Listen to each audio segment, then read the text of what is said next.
सपने देखना कितना आसान है ना। बस आंखें बंद करो और कल्पना करो कि आप कुछ भी बन सकते हैं। लेकिन जब बात आती है उन सपनों को हकीकत बनाने की, तो वहीं असली चुनौती शुरू होती है।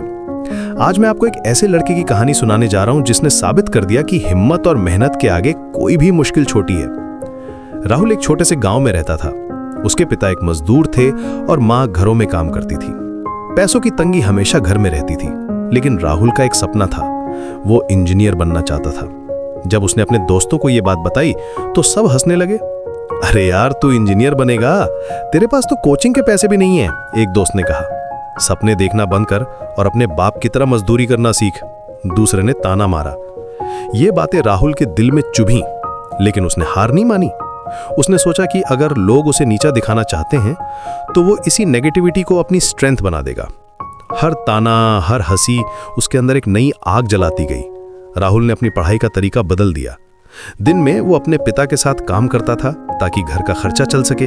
शाम को घर आकर खाना खाता था और फिर रात को अपने पुराने मोबाइल फोन से यूट्यूब वीडियोस देखकर पढ़ता था। उसके पास कोई लैपटॉप नहीं था, कोई महंगी बुक्स नहीं थी, बस एक छोटा सा फोन और अपना जुनून था। रात रात भर वो मैथमेटिक्स, फिजिक्स और केमिस्ट्री के कॉन्सेप्ट समझता था। कभी कभी इंटरनेट की स्पीड स्लो होती थी तो वीडियोस बफर होती रहती थीं, लेकिन राहुल का धैर्य नहीं टूटता था। वो नोट्स बनाता था, फॉर्मूलाज को बार बार प्रैक्टिस करता था। उसकी माँ कहती थी, बेटा इतनी रात तक क्यों जागते हो, आंखें खराब हो जाएंगी। लेकिन राहुल जानता था कि अगर वो अभी नहीं पढ़ेगा तो कभी नहीं पढ़ पाएगा। पहली बार जब उसने एंट्रेंस एग्जाम दिया तो फेल हो गया। दूसरी बार भी सेम रिजल्ट आया। लोगों ने कहा, देखा, हमने पहले ही कहा था, तू कभी नहीं बन सकता इंजीनियर। राहुल के अंदर डिसअपॉइंटमेंट का तूफान उठा।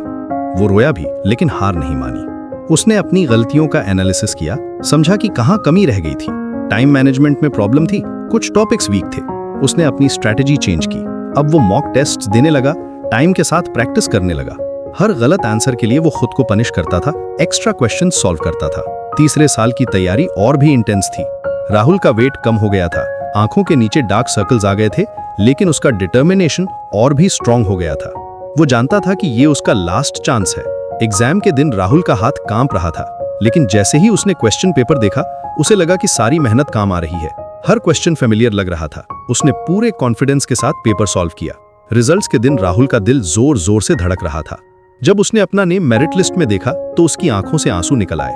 ये खुशी के आंसू थे, सालों की मेहनत के आंसू थे। उसने तुरंत अपनी माँ को फोन किया। माँ भी रो पड़ी। मेरा बेटा इंजीनियर बन गया, वो बार बार कह रही थी। जब राहुल कॉलेज गया तो वही दोस्त मिले जो उसका मजाक उड़ाते थे। अब वो सब चुप थे। राहुल ने कोई बदला नहीं लिया, बस मुस्कुराकर आगे बढ़ गया। आज राहुल एक सक्सेसफुल इंजीनियर है। उसकी कहानी हमें सिखाती है कि सपने सिर्फ उन्हीं के पूरे होते हैं जिनमें हिम्मत होती है। जो लोग कहते हैं कि हार्डवर्क टाइम लेता है, वो बिल्कुल सही कहते हैं, लेकिन जब वो टाइम आता है तो पूरी जिंदगी बदल जाती है। राहुल ने साबित कर दिया कि सर्कमस्टेंसेस आपको डिफाइन नहीं करती, आपका करेज और परसिवेरेंस आपको डिफाइन करता है।